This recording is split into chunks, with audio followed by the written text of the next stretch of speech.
Kámo, kam se hrabe ten? F50. Kámo, kam se hrabe Honza Kolar, nebo jak se jmenuje? Ne, počkej, jak se jmenuje? Takovej ten... Já mu tam dám 2 eura. Já mu taky můžu dát pár centů, 50 centů. Ty vogo.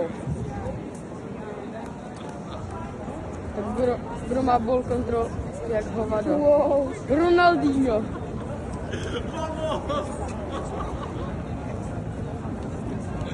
Ty vole.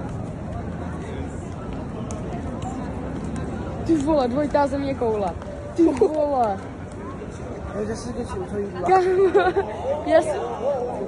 já si myslím, kámo, že já zase 16 do výška a jsem celá pozdě. No, asi tak.